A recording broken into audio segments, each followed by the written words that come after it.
Commonwealth speaker ও presiding অফিসারদের 28তম সম্মেলন সিএসপিওসি আজ নতুন দিল্লিতে শুরু হচ্ছে।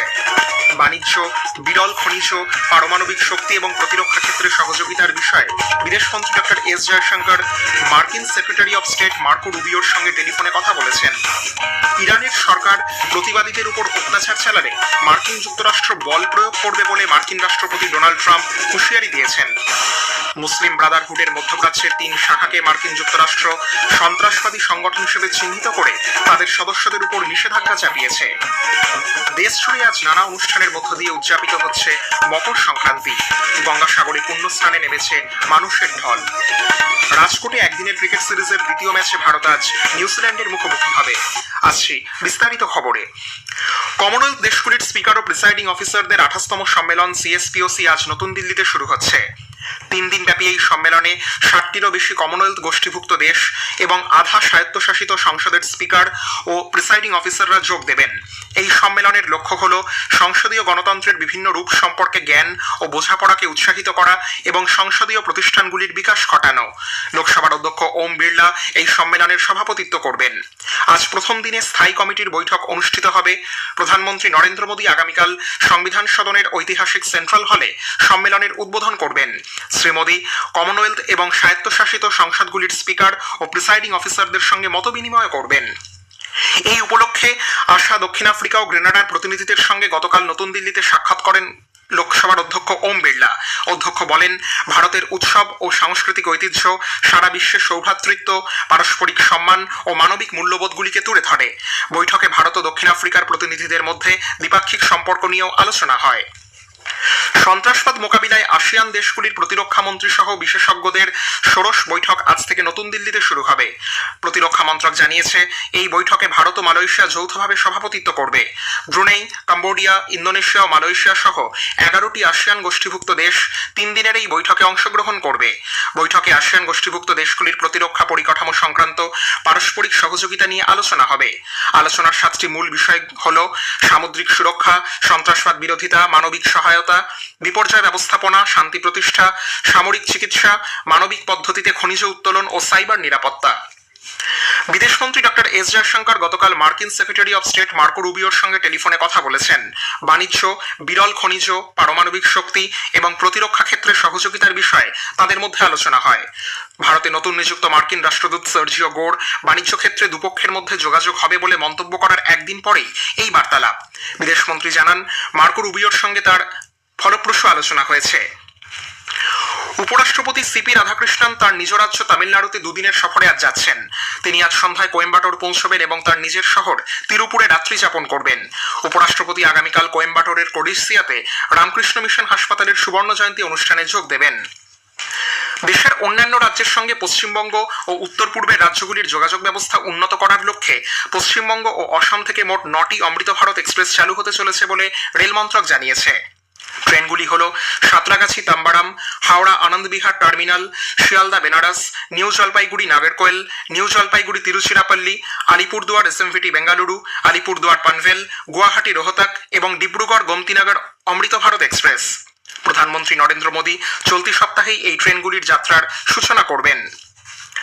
কলকাতার লাউডন স্ট্রিটে ভোট পরামর্শদাতা সংস্থা আইপ্যাকের কর্ণধার প্রতীক জৈনের বাড়ি ও সল্টলেকের অফিসে ইডির তল্লাশিতে পশ্চিমবঙ্গের মুখ্যমন্ত্রীর বাধা দেওয়ার অভিযোগে কলকাতা হাইকোর্টে দায়ের হওয়া মামলার শুনানি হবে আজ। বিচারপতি শুভ্রা ঘোষের বেঞ্চে দুপুর 2:30টায় শুরু হবে শুনানি। পুরো প্রক্রিয়া লাইভ স্ট্রিমিং করা হবে বলে হাইকোর্টের তরফে ভারপ্রাপ্ত প্রধান বিচারপতির আদেশানুসারে এক বিজ্ঞপ্তিতে জানানো হয়েছে। শুনানি চলাকালীন এজলাসে মামলার সঙ্গে যুক্ত আইনজীবীরা ছাড়া অন্য কেউ প্রবেশ করতে পারবেন না বলেও জানানো হয়েছে। পশ্চিমবঙ্গে নিপা ভাইরাসে আক্রান্ত সন্দেহে বারাসাতের হাসপাতালে ভর্তি 2 স্বাস্থ্যকর্মীর নমুনা পরীক্ষার রিপোর্ট পজিটিভ এসেছে। পুনের ন্যাশনাল ইনস্টিটিউট অফ ভাইরোলজি এই খবর নিশ্চিত করেছে। ওই 2 স্বাস্থ্যকর্মীর অবস্থা অত্যন্ত সংকটজনক বলেও জানা গেছে।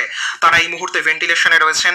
চিকিৎসকদের নির্দেশ অনুযায়ী সংক্রমণ ছড়িয়ে পড়া রুখতে কড়া সতর্কতা অবলম্বন করছেন স্বাস্থ্যকর্মীরা। তাদের সংস্পর্শে আসা ব্যক্তিদের খুঁজে বের করতে চলছে কন্ট্যাক্ট ট্রেসিং এর কাজ। নিপা ভাইরাস সংক্রমণ প্রতিরোধে সর্বতোভাবে পশ্চিমবঙ্গের পাশে থাকার বার্তা দিয়েছে কেন্দ্রীয় সরকার। আজকের প্রসঙ্গ অনুষ্ঠানে আজ শুনবেন বিশেষ আলোচনা বিশ্বের চোখে ভারত। বিশিষ্ট আইনজীবী দেবজিৎ সরকারের সঙ্গে কথা বলেছেন দিব্য দে। আকাশবাণীর সংবাদ বিভাগ প্রযোজিত অনুষ্ঠানটি শুনবেন আজ রাত 9:30 গীতাঞ্জলি, ডিটিএইচ বাংলা এবং আকাশবাণী সংবাদ কলকাতা সোশ্যাল মিডিয়া প্ল্যাটফর্মে। প্রধানমন্ত্রী নরেন্দ্র মোদী 25 জানুয়ারি রবিবার আকাশবাণীতে মন কি বাত অনুষ্ঠানের মধ্য দিয়ে দেশ বিদেশের মানুষের সঙ্গে তার চিন্তা ভাবনা ভাগ করে নেবেন। এটি হবে মাসিক এই বেতার অনুষ্ঠানের 130তম পর্ব। আকাশবাণী ও দূরদর্শনের সবকটি চ্যানেলে সকাল 11টা থেকে এই অনুষ্ঠান শোনা যাবে। আকাশবাণীর সংবাদ website news on AIR mobile app, Akashvani ও দূরদর্শনের সংবাদ বিভাগ, প্রধানমন্ত্রীর দপ্তর ও তথ্য সম্প্রচার মন্ত্রকের ইউটিউব চ্যানেলেও অনুষ্ঠানটি শোনা যাবে। হিন্দিতে মূল অনুষ্ঠানটির সম্প্রচারিত হওয়ার পর শোনা যাবে এর আঞ্চলিক ভাষার তর্জমা। খবর শুনছেন আকাশবাণী থেকে। ইরানের সরকার প্রতিবাদীদের উপর অত্যাচার চালালে মার্কিন যুক্তরাষ্ট্র বলপ্রয়োগ করবে বলে মার্কিন রাষ্ট্রপতি ডোনাল্ড ট্রাম্প হুঁশিয়ারি দিয়েছেন। টিভি চ্যানেলে দেওয়া এক সাক্ষাৎকারে তিনি বলেছেন, তেহরান আটক করা প্রতিবাদীদের প্রাণদণ্ডের নির্দেশ দিলে ওয়াশিংটন কড়া পদক্ষেপ নেবে। সমাজ মাধ্যমের এক বার্তায় ট্রাম্প বলেন, তিনি ইরানের বিক্ষোভরত জনগণের প্রতি সাহায্যের হাত বাড়িয়ে দিতে প্রস্তুত।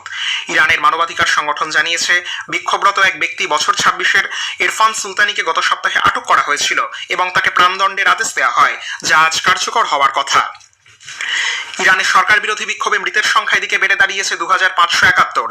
মার্কিন মানবাধিকার সংক্রান্ত এক সংবাদ সংস্থা কথা জানিয়েছে। তারা বলেছে 2403 জন প্রতিবাদী ও 147 জন সরকারি কর্মী এখনো পর্যন্ত মারা গেছেন। 12 জন শিশু সহ প্রতিবাদে অংশগ্রহণ না করা 9 জন সাধারণ নাগরিকেরও মৃত্যু হয়েছে। এখনো অবধি 18,100 জন প্রতিবাদীকে আটক করা হয়েছে। মুসলিম ব্রাদারহুডের মধ্যপ্রাচ্যের 3 শাখাকে মার্কিন যুক্তরাষ্ট্র সন্ত্রাসবাদী সংগঠন হিসেবে চিহ্নিত করে তাদের সদস্যদের উপর নিষেধাজ্ঞা চাপিয়েছে। মার্কিন যুক্তরাষ্ট্রের ট্রেজারি ও স্টেট ডিপার্টমেন্ট গতরাতে লেবানন, জর্ডান ও মিশরে অবস্থিত মুসলিম ব্রাদারহুডের শাখাগুলির বিরুদ্ধে এই নির্দেশ জারি করে জানিয়েছে তারা মার্কিন যুক্তরাষ্ট্রের স্বার্থের পরিপন্থী। মার্কিন যুক্তরাষ্ট্রের স্টেট ডিপার্টমেন্ট লেবাননে অবস্থানরত সংগঠনের অংশটিকে বিদেশি সন্ত্রাসবাদী সংগঠন বলে অভিহিত করেছে। এর ফলে সেই গোষ্ঠীর প্রতি যে কোনো রকম সাহায্যকেই মার্কিন যুক্তরাষ্ট্র আন্তর্জাতিক ক্ষেত্রে ফৌজদারি অপরাধ হিসেবে দেখবে। উত্তর মালির টিম্বাকটু অঞ্চলে নাইজার নদীর একটি শহরে নোঙর করার সময় একটি নৌকো পাথরের সঙ্গে ধাক্কা লেগে ডুবে যাওয়ার ঘটনায় 38 জনের মৃত্যু হয়েছে। ন্যাশনাল অ্যাসেম্বলির প্রাক্তন ডেপুটি আলকাইদি চুড়ে এই খবর নিশ্চিত করে বলেছেন 23 জন জীবিত। স্থানীয় বাসিন্দা মুসাক আলমুবরাক ট্রাউরে তার পরিবারের 21 জন সদস্যকে হারিয়েছেন। দেশ জুড়ে আজ নানা অনুষ্ঠানের মধ্য দিয়ে উদযাপিত হচ্ছে মকর সংক্রান্তি। সূর্যের রাশিচক্রে ধনু রাশি থেকে মকর রাশিতে প্রবেশ, গতিপথে দক্ষিণ থেকে উত্তরমুখী যাত্রা সূচনা। পৌষ মাসের অবসানের পর শীতের শেষে বসন্তের আগমন বার্তা। সূর্যের গতিপথের সঙ্গে সাযুজ্য থাকায় আজ দেশের বিভিন্ন অংশে কৃষি সংক্রান্ত নানা উৎসব উদযাপিত হয়। মাঠে নতুন চাল ওঠায় এই দিনে পিঠে পুলি খাওয়ার রেওয়াজ রয়েছে। আকাশে ঘুড়ি, ফানুস ওড়ানো, বাজি ফাটানোর উৎসব চলছে দেশের সর্বত্র। দেশের অন্যান্য অঞ্চলে এই উৎসব বিভিন্ন নামে পরিচিত। তামিলনাড়ুতে এটি পোঙ্গল, গুজরাটে উত্তরায়ণ, আসামে ভোগালী বিহু এবং পশ্চিমবঙ্গে পৌষ সংক্রান্তি নামেও পালিত হয়। এদিকে মকর সংক্রান্তি উপলক্ষে গঙ্গাসাগরে বহু পুণ্যার্থীর পুণ্যস্নান চলছে। ধর্মীয় বিশ্বাসে পশ্চিমবঙ্গের বহু মানুষ গঙ্গাসহ বিভিন্ন নদ নদী জলাশয়ে পুণ্যস্নানে সামিল হয়েছেন।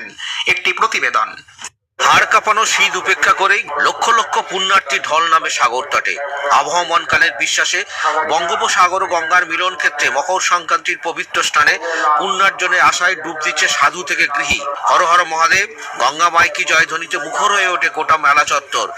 কেউ প্রদীপ জ্বালিয়ে গঙ্গা আরতি করছেন, কেউ ধূপ ধুনোর ধোঁয়ায় প্রার্থনায় মগ্ন। হাজার হাজার প্রদীপের আলোয় সাগরের ঢেউ যেন ঝলমল করে উঠেছে। অনেক পুণ্যার্থী গরুর লেজ ধরে বৈতরণী পার হওয়ার প্রথা পালন করছেন।